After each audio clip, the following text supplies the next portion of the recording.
pendapat atau pandangan Bapak nih selama IPMA berjalan, apa yang perlu ditingkatkan lagi, Pak?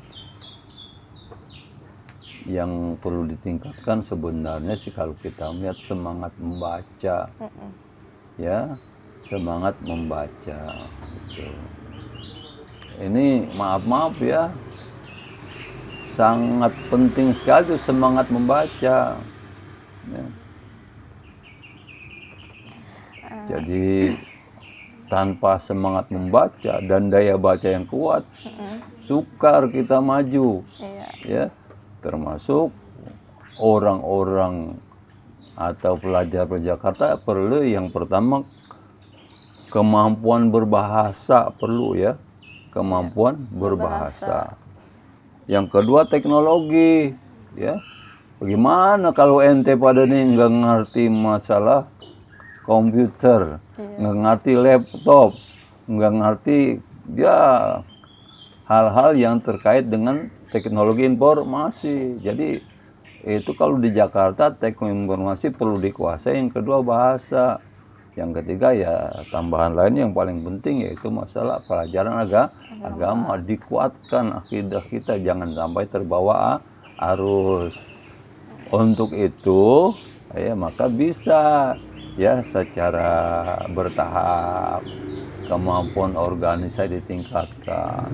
Dulu maaf dulu ya pada awal-awal saya ingat tuh ya IPMA itu punya sound system ya, kalau punya pengeras suara, ada pengeras suara IPMA ya, sekolah belum punya gitu, sekolah tidak punya gitu.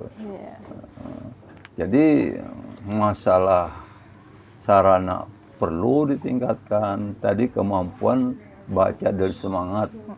Kalau anak-anak sekarang kan maaf ya, itu semangat dan kemauan baca tinggi. Ya, tuh kalau baca HP apa jam 2 malam, jam 3 malam masih baca tuh ngelihat HP. Tapi kalau suruh baca buku, daya bacanya benar-benar lemah. Sehingga spirit belajarnya kurang. Kira-kira gitu. Oke.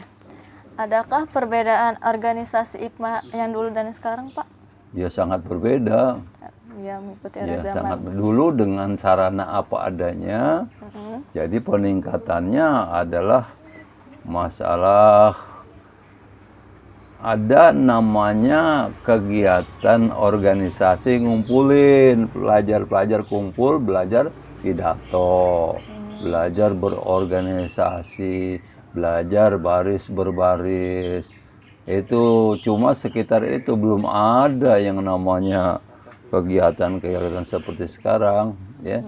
Belum ada yang namanya leadership training, latihan dasar kepemimpinan, belum ada karena pada awal-awal. Cuman perkembangannya kalau tadi kan berdirinya di mana? Di Madrasah Ibtidaiyah. Kemudian berkembang ya. Al-Falah yang tadinya hanya satu, Al-Falah 1. Kemudian tahun 68 itu dibangunlah Madrasah Al-Falah 2 di pos Pengumben. Nah, IPMA sudah 2 tempat tuh, ada di Al-Falah 1, ada di Al-Falah 2. Kemudian pada tahun 69 disepakati didirikan sanawiyah. Apa sebab? Sebab ada anak-anak ibtidaiyah udah tamat, dia perlu melanjutkan sekolah. Untuk melanjutkan sekolah kan perlu keluar, sehingga kita perlu menyediakan katakanlah wadah bagi anak-anak yang ingin melanjutkan ke sanawiyah. Dengan demikian adanya sekolah sanawiyah mengurangi dah tuh. Ya kalau dulu katakan ibtidaiyah udah kawin, jadi sekolah ke sanawiyah. Nah itu tempatnya tetap di Al-Falah 1. Jadi madrasah sanawiyah itu tempatnya di Al-Falah 1. Dengan apa? Perluasan bangunan gedung. Ya. Jadi gedung diperluas pada waktu itu ya hanya berbentuk U gitu. Kemudian ditambah satu lorong berbentuk L. Oh. Ya, bentuk L yang boleh katakan kalau di awal ya boleh katakan ruangnya kecil, ya. Kalau nggak salah sekitar 5 kali 6 atau 5 kali 7, ya. Dibangunlah yang 7 kali 8. Tuh. Dari mana? Ya dana dari masyarakat. Kemudian juga ada yang katakanlah mewakafkan tanahnya untuk Al-Falah, dan di antara bangunannya adalah bangunan dari SD. SD Kebun Gedung, situ depan kelurahan. Tuh memang belum dapat dikatakan jadi. Bangunannya terbengkalai walaupun sudah bisa dibuat. Jadi belum permanen seperti gedung-gedung sekarang gitu. Iya. Nah, akhirnya pemerintah merenovasi gedung itu. Dibongkarlah gedung itu. Nah, semua alat-alat dari mulai genteng, tiang, sampai apanya itu dikirim ke Al-Falah. Itulah jadi bangunan pertama perluasan Al-Falah, diantaranya ya sarannya ya katakanlah alat-alat untuk membangun itu berasal dari SD Kebon Gedung. Oke. Apa harapan dan pesan buat IPMA ke depannya, Pak? Yang pertama ya, kalau kita melihat apa sih saran untuk IPMA ke depan, ya, yang pertama tingkatkan ya, katakanlah kekeluargaan. Jangan sampai di antara pelajar ada persaingan yang tidak sehat sehingga menimbulkan katakanlah pertikaian antara sesama pelajar. Itu penting. Ya. Yang kedua tadi ya semangat apa? Membaca ya. Jangan sampai kita ya kurang membaca. Penting ya, Pak. Penting. Kan kita sadari itu ada kata-kata yang cukup menarik ya, bahwa kita tuh yang katakan cendekiawan adalah orang-orang yang menyadari gitu haus akan ilmu pengetahuan. Ya. Jadi mencari ilmu, meningkatkan kemampuan, jangan berhenti, terus ya berkelanjutan. Itu jadi anak harus ya kemampuan belajarnya ditingkatkan dan semangat belajarnya ya. Jangan sampai ada di antara pengurus IPMA terlalu aktif pengurus IPMA kemudian pelajarannya nggak naik. Lupa. Ya, mestinya sejalan ya. Dia aktif di organisasi dengan tidak meninggalkan semangat belajar. Sebab dengan semangat belajar ya banyak membaca, maka insya Allah pikiran kita akan luas ya, akan mempunyai kemampuan dalam menganalisis perkembangan. Tuh. Oke. Terima kasih sudah meluangkan waktu dan menjawab pertanyaan-pertanyaan ini, Pak. Itu saja wawancara kita. Oh, kalau begitu juga perlu ya. Ya, saya pikir perlu itu kegiatan-kegiatan yang namanya latihan dasar kepemimpinan ya. Itu yang namanya latihan dasar kepemimpinan ditingkatkan.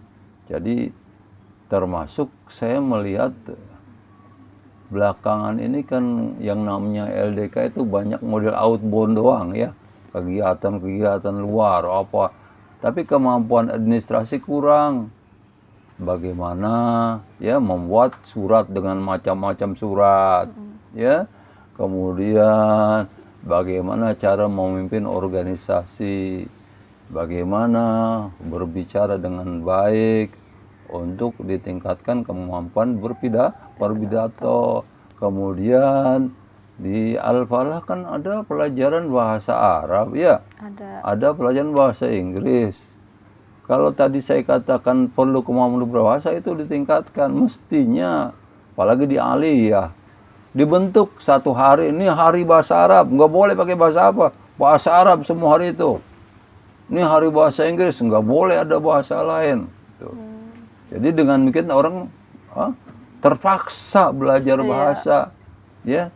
Ini ya Allah, ngenes kita ya di Al-Falah pelajaran bahasa Arab. Ente kan pada ngomong, mestinya bisa bahasa Arab. Sholat pakai bahasa apa? Arab. Ngaji pakai bahasa Arab. Belajar pelajaran tafsir pakai bahasa Arab. Belajar nahwu bahasa Arab. Ngomong Arab bisa. Itu pernah kita tanya ke dalam diri kita. Ada katakanlah suatu semangat baru untuk meningkatkan kemampuan berbahasa, ya. Jadi termasuk ya bahasa Inggris. Jadi kalau saya lihat ya orang-orang itu ya yang angkatan dulu terkenal itu bahasanya ya. Sampai sekarang orang melihat dari jauh, Al-Falah nahunya bagus. Kemampuan sorobnya bagus, orang melihat karena dulu ya pelajaran masih ya, luar biasa gitu. Anaknya belum pernah ngeliat HP, iya kan. Sekarang anak-anak tulisannya aja udah jauh ya. Kalau dulu tulisan orang dulu bagus-bagus deh, bagus-bagus karena banyak nulis. Kalau sekarang dikit-dikit cetak, dikit-dikit fotokopi, dikit-dikit share, dikit-dikit forward, sehingga kemampuan nulis bisa rendah itu, ya. Bahkan dia nggak tahu jenis tulisan apa, tulisan Arab, ya, nggak tahu jenisnya dia nulis. Jadi perlu adanya upaya peningkatan, termasuk ya tadi surat menyurat. Gitu. Kita mau berorganisasi kudu pinter, bikin surat aja harus bisa gitu. Penataannya, redaksinya, ya. Jadi kesimpulannya perlu dalam rangka peningkatan ya pupuk kekeluargaan, persatuan, kemudian tingkatkan mutu dari latihan dasar kepemimpinan. Nah, ada latihan dasar, latihan lanjutan gitu, ya. Anak-anak diberi kesempatan dan mau ikut dalam kegiatan-kegiatan. Bahkan pada tahun-tahun pernah kita kan marching band terkenal sekali dulu ya. Sampai juara tingkat remaja se-Jabodetabek kita. Sekarang ada marching band? Tidak ada. Mesin dihidupkan kembali. Walaupun memang biayanya sangat besar. Tuh marching band sekali tampil tuh ya bisa habis 6 juta. Ya, 6 juta rupiah. Karena apa? Pada waktu itu kita ya sarananya belum banyak kita miliki. Sarana masih terbatas. Jadi ulung tampil megah itu harus ya nyewa gitu. Bahkan kita sering tampil di mana? Di Ancol. Sering tampil di Ancol. Di Ancol itu sekali tampil dikasih biaya besar 6 juta. Tuh uang itu hanya untuk habis untuk keperluan-keperluan gitu. Karena ya ini catatan buat IPMA yang luar biasa ini ya. Itu juara marching band se-Jabodetabek. Sampai ulang tahun SMA 70. Tahu SMA 70? Tahu. SMA ke-8 atas kan? Itu yang diundang untuk tampil marching band Al-Falah. Al-Falah tampil pada ulang tahun SMA 70. Kita kesana, acara di tingkat wali kota, kita sering tampil. Nah kalau sekarang boleh dikatakan itu merupakan sejarah yang ditempuh oleh IPMA. Dulu yang namanya IPMA itu, ya Allah, baris berbaris. Bukan hanya tim paskibra yang bisa, jadi semua anak diajar baris berbaris. Karena belum banyak kegiatan seperti sekarang. Kembali saya sarankan, itu perlunya latihan dasar kepemimpinan. Ya. Mutunya ditingkatkan sedemikian rupa, bukan hanya sekedar kegiatan-kegiatan di luar dan keluar, tetapi kegiatan yang menyangkut administrasi organisasi bagaimana membuat surat, bagaimana tentang ya aturan-aturannya, tata pelaksanaannya perlu. Di samping tentunya tetap ya perlu peningkatan kemampuan berbicara. Misalnya ada kegiatan latihan berpidato, latihan diskusi, ya. Dengan adanya latihan-latihan dan praktek-prakteknya, ya, maka kemungkinan ya kita bisa melihat kembali tuh kejayaan-kejayaan IPMA kapan kita pelajari, bisa kita sampai mengukir prestasi seperti masa lalu atau bahkan justru bisa lebih baik ketimbang tahun-tahun sebelumnya. Iya. Inilah yang perlu saya sampaikan kembali, tingkatkan kemampuan melalui proses latihan dasar kepemimpinan dan dengan tetap masing-masing anggota mempelajari bagaimana keadaan IPMA masa lalu sehingga bisa meningkatkan kemampuan di masa-masa mendatang. Itu saja. Oke, terima kasih sudah meluangkan waktu dan menjawab pertanyaan-pertanyaan ini, Pak. Itu saja wawancara kita hari ini. Kurang lebihnya mohon maaf. Wassalamualaikum warahmatullahi wabarakatuh. Waalaikumsalam warahmatullahi wabarakatuh.